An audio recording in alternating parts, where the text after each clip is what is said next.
Hi again, and welcome to ZEISS Conversations. I'm Tony with ZEISS, and this is our ongoing conversation with working cinematographers who are out there doing it and want to talk to us about it. So today we've got cinematographer Reid Petro with us. He's done some projects for ZEISS, and we're also going to talk about how he approaches the art. So Reid, welcome. Thank you. Thank you for having me. So Appreciate it. give us a little bit of your background, how you came to cinematography as your profession and the part that interested you about filmmaking, and what you're up to these days. Yeah. My cousin, when I was about 4 or 5 at the time, he actually gifted me a camera um, for my birthday, and he was also into video production and film and as well. And we got to work on a feature recently, which was really cool, full circle moment. But I was 5 and I got the camera and I was like hooked. I was like, this is what I want to do. All the book projects and reports that I did in school, I was like, hey, could I do a video on that? And so, yeah, I just took it up then. When I was in high school, I dual enrolled in a college 101 course for film because our high school didn't have anything like that. And then that's kind of where I learned about like the different roles and who everybody was on set and kind of learning that aspect of it. And I was like, yeah, the photography portion of filmmaking, that's what I really love. Like, I'm not a writer, not a director, but like, yeah, the photography element of filmmaking, that was my favorite part. So that's kind of when I honed in on that. I went to school for it, college for it, and then when I graduated, I was doing a little freelance things here and there. Did Worked with a production company in Atlanta, Georgia. Actually, through my college, I got an internship on The Walking Dead, and that was my first Nice. chance at like seeing how like a big set was run, right? Like, Right, working at the goat farm yeah, before it went through its overhaul recently. right, yeah, yeah. It was yeah, huge influence, and like I again really got to see like how it was actually done. I worked for this production company in Atlanta and New York City, and then I went freelance in 19, and then now I'm with Overneath Creative, and I've done commercials mostly, a couple of shorts, and then we did a feature 2 years ago. Yeah, 2 years ago. Right. And yeah, so it's cool. Yeah. That's excellent. So tell us about where your interest lies. Is it short form? Do you find the features more interesting, or is there a lot of corporate work involved? I mean, I love features. Like that's where my heart and passion is. Shorts as well.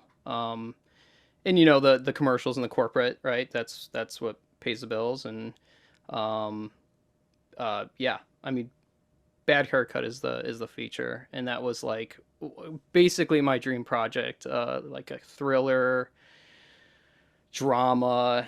Um, yeah, it was awesome. So Awesome. So tell me about how you approach getting everything set up for something like that. Let's focus on that bad haircut as the feature. So how did that come to you as the cinematographer?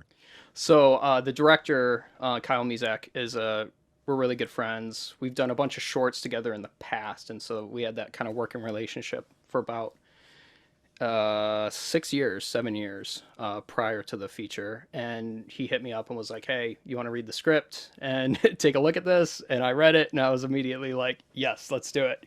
And so that's how it kind of came. It was just a working relationship with Kyle and and knowing each other. Yeah, yeah, Awesome. So it seems you like to lean into the horror genre a little bit. yeah, yeah. I mean, it's the first feature I did was back in 11. And but I don't really consider that kind of my first. This is the first proper feature. But yeah, it was really fun. Yeah. We just had an event at our showroom with Dean Cundy actually talking about working on Halloween. Oh, Um, yeah. in your thought process, how does that differ from a straight up drama or how you would approach something else? I mean, you can make it more gritty for sure, and that's kind of what we did. We took a lot of inspiration from Seven and Disturbia were like the two big visual kind of inspirations there. And yeah, I feel like with the horror, you can go a little more gritty. You can push the ISO a little bit. You can not light it as quote unquote beautiful as you would a typical drama, right? Like you can really make it, a feel really lived in and just kind of push that aesthetic. So yeah.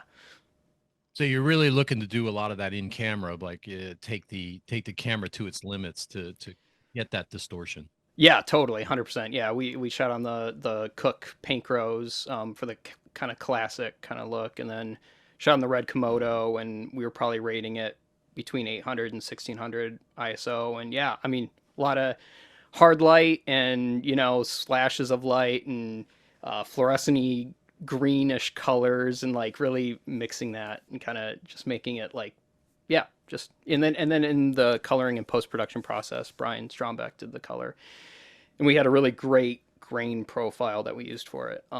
That kind of just made it pop. So yeah. Excellent. Is that a LUT you brought to the set itself, or was that? Yeah, this was actually the first time that I had done this on any major project. But yeah, we had Brian developed a show LUT, so we filmed two scenes in prep, and then gave it to Brian, and we dialed in the color.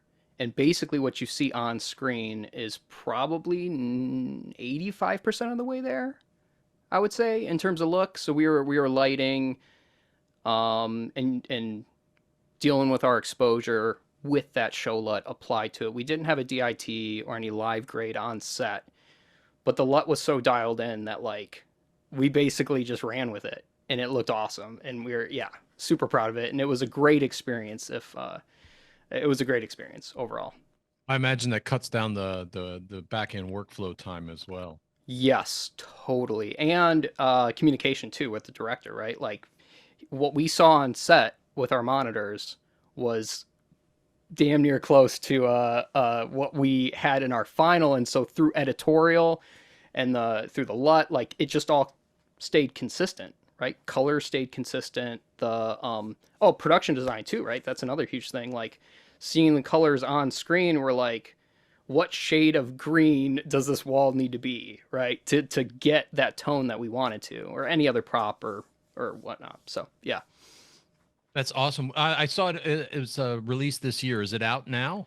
It is not out now. No, it's going through the festival circuit. It premiered at Fantastic Fest this year, and right now the director and producer are in Germany. Oh man, what's that festival called? Um, forgot the name of the festival, but yeah, it's been at a couple other places. We've got a sales team for it.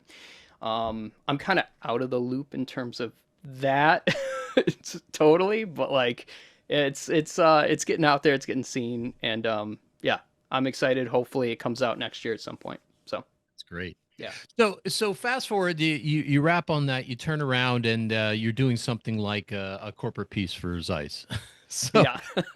how do you clear your mind and approach the next project? That may be totally different from what you just created and spent months on. Yeah, I mean, it all starts with a brief, and talking with the director and the production, in this case, overneath, creative, and just figuring out what the vibe is, right? What are the references? What's the vibe? What's the creative? What scenes are we shooting? What story do we want to tell, and how we can tell that the best way? Yeah, I mean, I don't have the luxury of uh, shooting a ton of shorts and features, right? So like my wheelhouse is create or a commercial, it's corporate, like so very much in that. And yeah, so I mean it's, yeah, you kind of switch your brain, but um just going based off of the creative and what the Awesome. director. So really, the process that you bring to it is the same every time. Yeah, I mean, yeah, it starts with a story. It starts with the storyboard script. Yeah, creative. Awesome. The so let's touch about that. So you came to us through Overneath. to shoot a piece for ZEISS. It's just to give a little background to people listening. It's our 100th year incorporated in the United States, and we wanted to do a little something celebratory for it on a very compacted timeline. Um, Yeah. so, so there, and there's always challenges in making these things. A couple of things that we asked of you were not reproducible in the real world, because of the timeline of events. So when you're presented with this type of playbook or this brief, where does your mind go? Are you thinking about recreating on set or doing live production and doing it that way, or a mix of it with some match moving or green screen? How do you approach that? Yeah, so we knew we wanted to shoot at the headquarters in California, in Dublin, the America US HQ, to show kind of because they have all this specialty equipment there. And so, the first thing that goes to mind is like location scout and getting in the space and actually seeing it, right? Because, you can see photos on, from people who send that in, and they did send that in ahead of time. But actually being there in the location scout was like, that was really it. So prep for me was like location scout that night, the next day, and then we're shooting, right? Like, so it was pretty quick. And we were like, all right, so we gotta, to film um, this little area with a surgeon camera system, we've got limitations here. We've got a small room. What angles can we get that will make it look good? And then the other part of the brief was this kind of lifestyle stuff, and we talked and we were like, well, maybe virtual production is the way to go for that sort of content because we can flip these scenes pretty quickly. We can do an outdoor. We can change the background of the outdoor. All the benefits that come with the virtual production. And so we decided to go with that. So we did also some period scenes as well. Production designer Erica uh, did an amazing job at, like, we got a Model A, and we did a scene in New York City, uh, late or early 1920s New York City, and then we did a science lab, an academic science lab as well. Something that, like, if we were actually to, yeah, it would have been like impractical to actually film like on a location for something like that and dress like a section in New York or Chicago or whatever. Like, it would just be not possible. So we opted for virtual production for that. So, um, those are the kinds of things that I was thinking of, and we are thinking of. And obviously with the Zeiss piece, we were like, dude, it's gonna be awesome to use Zeiss lenses for this. I was going to say, Yeah. you have your corporate client has thrown a curveball at you and said, use our lenses," which I guess is not such a bad thing in this case. No, not at all. Like, we were very excited. We were like, "Oh my gosh, all the toys!" So we shot with the Radiance, the Supreme Radiances, and dude, I fell in love. Like, it was awesome. First time shooting with those lenses. We at the local rental house here, Brain Cell, on Grand Rapids. They've got a set of four of the Supremes. So I'm familiar with the Supremes. I've used them a couple of times, and yeah, the radiances were just beautiful. It's so gorgeous. Yeah. That's excellent. So you got the lenses, you got them in, you prepped them. There was a little bit of a difference in locations. So once you get, and I forget which was shot first. But tell me if there was a preference to shoot live or shoot on stage, first or second, or if it made a difference. Yeah, we shot the HQ first and then the virtual production second because of the timeline of production was quick. And so that just gave a little extra time for our VFX team, Cart and Horse, to kind of build the environments because they were 3D. And so that was the rationale behind that, um, of shooting that. So, yeah. So tell me a little bit about the lighting for that kind of situation relative to the lighting for something that's in a live environment. Yeah, virtual production. The main challenge with virtual production is that if you've got lights that are behind camera or even slightly off to the side, you're actually going to see the reflection of the light in the panels themselves, and that washes out the color. You want it to be as dark and crunchy as possible, right? To sell the virtual environment.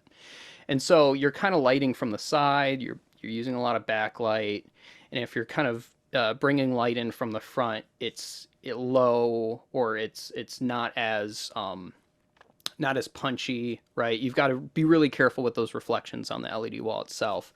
But other than that, I mean, basic principles stand, right? You know, shaping the face and the adding bits of contrast and just making the overall image um, uh, look nice, right? Right.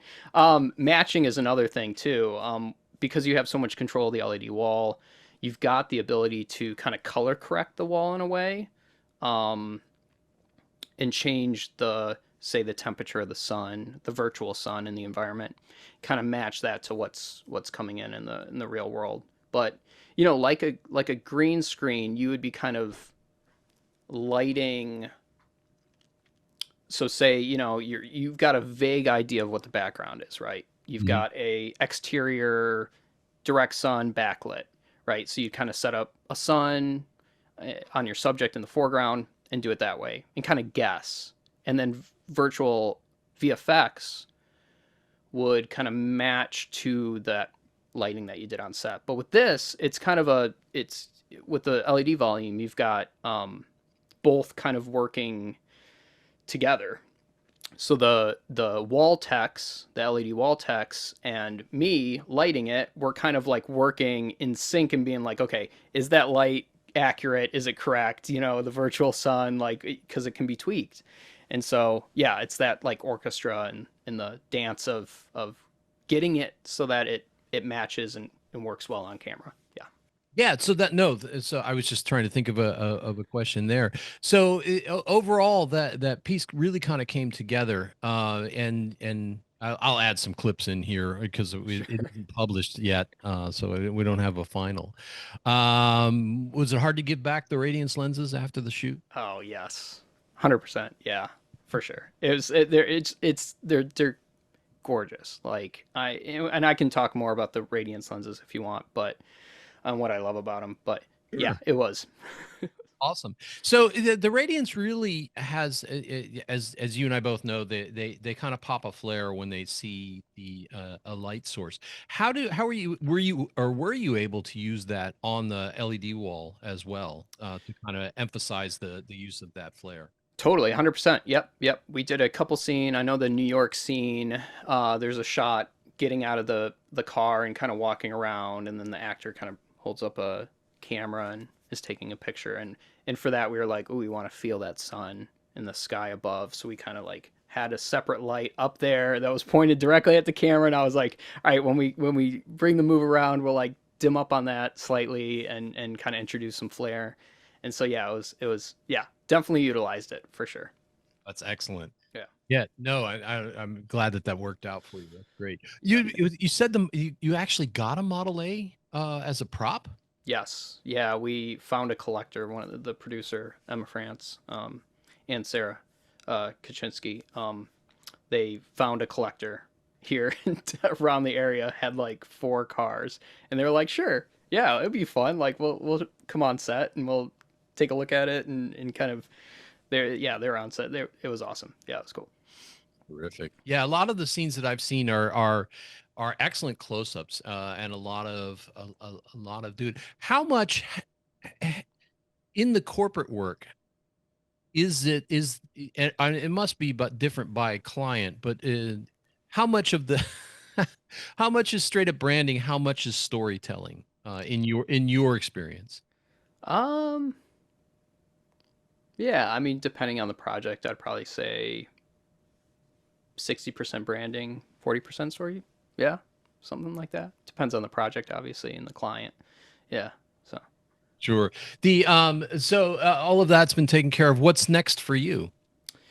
Um, so I work at Overneath, so I'm no longer freelance. But we've got a couple of projects coming up, and again with the feature, like we're you know hoping that comes out next year at some point, and so people can see it and watch it. And excited. I know Kyle um, has got other projects in the works, and I've read some things. So we've got maybe something, hopefully something there. And then my cousin who introduced me to the film, he's also a producer on Bad Haircut. So it was like really cool to get to work with him in this capacity. So It's awesome. So will you find yourself at festivals in the spring?